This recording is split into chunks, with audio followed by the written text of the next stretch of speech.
Vijay Kumar teaching centre पर आपका स्वागत है। आज क्लास 12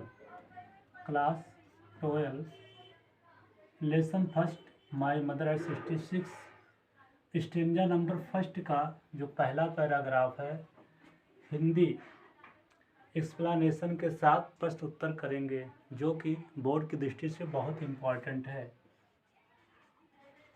तो पहले आओ हम इसकी व्याख्या पढ़ते हैं।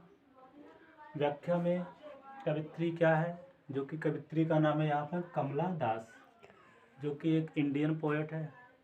वो अपने पेरेंट्स के घर गई हुई थी और घर के बाद वो वापस कोचिन एयरपोर्ट पर जा रही है और उस समय अपनी माँ को देखती हैं, जिसका उम्र 66 का हो चुकी है, 66 ईयर्स हो चुकी है, 66 वर्ष की हो गई हैं।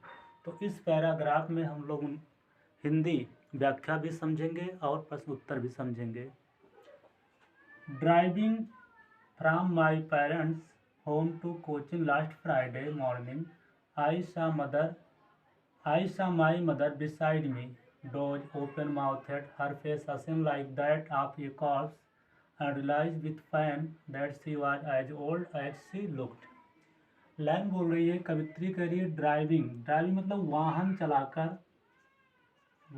चलाकर फ्रॉम मतलब से, माई पेरेंट्स मतलब अपने माता पिता के, होम मतलब घर, अपने माता पिता के घर से ड्राइविंग साथ मतलब वाहन चलाते हुए टू कोचिन, कहाँ जा रही थी कवित्री? कोचिन जा रही थी। कोचिन क्या है? कोचिन एक एयरपोर्ट है, एयरपोर्ट।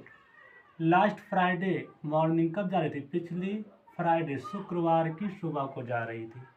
कवित्री कहती है वाहन चलाते हुए मैं अपने माता पिता के घर से कोचिन एयरपोर्ट पर पिछले शुक्रवार की सुबह जा रही थी।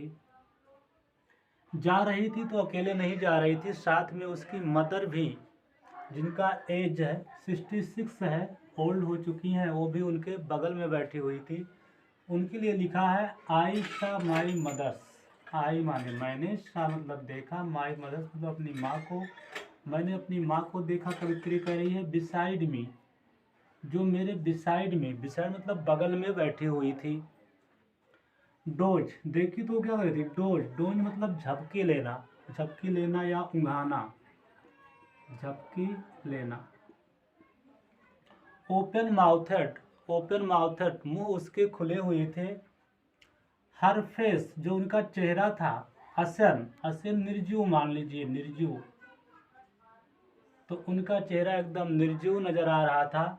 Like that of A corps, like यहाँ जैसे, ऑफ कॉर्प्स मतलब लॉस, तो उनका चेहरा निर्जीव लॉस की तरह नजर आ रहा था जब कवित्री ने अपनी माँ को देखा, जो गाड़ी में बगल में उसके बैठी हुई थी।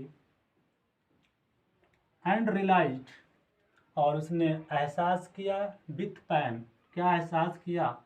कि वो एकदम अपने चेहरे की ग्लो खो चुकी हैं, चेहरा उनका एकदम डेड बॉडी की तरह नज़र आ रहा है। तो उसे दुख हुआ कि शायद ये ज़्यादा दिन तक इस संसार में रहने वाली नहीं, इसलिए उसे पैन हुआ, पैन मतलब कष्ट हुआ।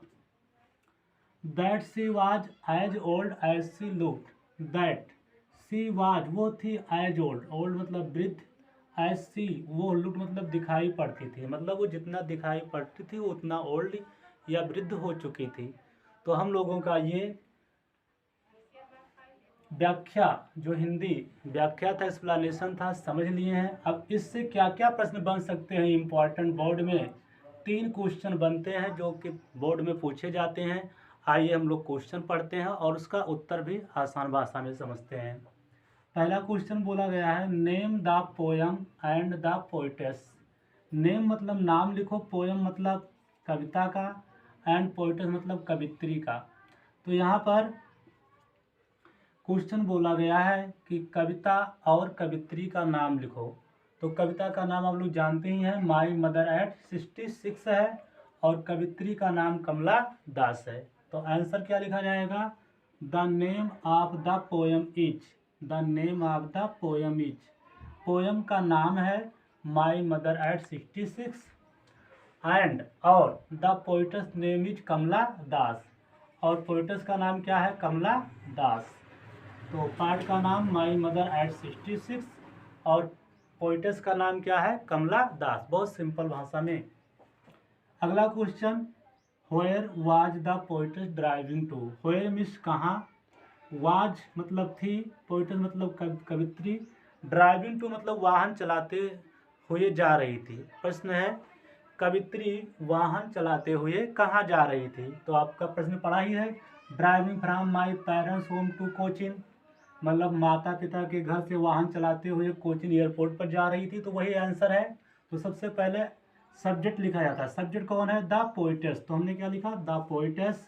फिर helping verb was, the poetess was driving वाहन चलाते हुए, फ्रॉम हर पेरेंट्स होम अपनी माता पिता के घर से, टू कोचिन एयरपोर्ट कहाँ जा रही थी? कोचिन एयरपोर्ट पर जा रही थी। प्रश्न था पोइटस वाहन चलाते हुए कहाँ जा रही थी? आंसर है the poetess was driving from her parents home. कवित्री वाहन चलाते हुए अपने माता पिता के होम घर से, to Cochin airport Cochin airport पर जा रही थी। Question number 3, what did she notice about her mother? What means क्या, सी माने उसने, नोटिस मतलब देखा, अबाउट हर मदर उसने अपनी माँ में क्या देखा या अपनी माँ के बारे में क्या देखा। यहाँ क्या आया था? उसने देखा था बिसाइड में, बगल में बैठी हुई थी डोज, ऊँघा रही थी, मुंह खुला हुआ था, उनका जो चेहरा था एकदम डेड बॉडी की तरह लग रहा था। तो वही answer. The poetess notice, poetess कवित्री ने नोटिस देखा, दैट हर मदर वाज कि उसकी जो माँ थी, वाज स्लीपिंग, स्लीपिंग मतलब सो रही थी, यही जो डोज शब्द आया था स्लीपिंग। उसने देखा कि उसकी माँ was sleeping, mother was sleeping, उसकी माँ सो रही थी, विथ हर माउथ ओपन उनका मुंह क्या हुआ था? खुला हुआ था, एंड और हर माने उनका फेस, उनका जो चेहरा था, was just like a dead body, किस तरह था? एक डेड बॉडी की तरह नजर आ रहा था, जो कि यहाँ व्याख्या में बोला गया है। Question number 4, why was her mother's face looking like that of corpse? Why मतलब क्यों, वाज मतलब था, मदर्स फेस उसकी माँ का चेहरा, लुकिंग मतलब दिखाई पड़ रहा, दैट लाइक ऑफ कॉर्प्स लाश की तरह, उसकी माँ का चेहरा लाश की तरह क्यों दिखाई पड़ रहा था? प्रश्न है। तो आंसर देखिए, हर मदर्स फेस उसके माँ का फेस चेहरा, हैड लॉस्ट मतलब खो दिया था, ऑल इट्स ग्लो पूरा ग्लो, उसकी माँ ने कि चेहरे का ग्लो क्या हो चुका था? खत्म हो चुका था, and colour of youth, colour मतलब रंग, यूथ मतलब जवानी का, और उसकी माँ के जवानी का कलर खो चुका था, ग्लो हो चुका था, due to aging, due to मतलब कारण, एजिंग मतलब बढ़ती उम्र, एजिंग माने बढ़ती उम्र, बढ़ती उम्र के कारण उसकी माँ के चेहरे का ग्लो और रंग खो चुका था। सो हर मदर्स फेस वाल लुकिंग, इसलिए सो जोड़कर हर मदर्स फेस, वही हर मदर्स फेस वाज, यहाँ लिख दीजिए, हर मदर फेस वाल looking like that of A corps, इसलिए उसकी माँ के चेहरा एक डेड बॉडी की तरह, लाश की तरह दिख रहा था। बहुत ही इम्पोर्टेंट क्वेश्चन आंसर है पहले पार्ट का, और ये बोर्ड में बार बार पूछ लिया जाता है, 3 क्वेश्चन आते हैं। समझ में आ गया होगा, उम्मीद है। Thank you for watching the video.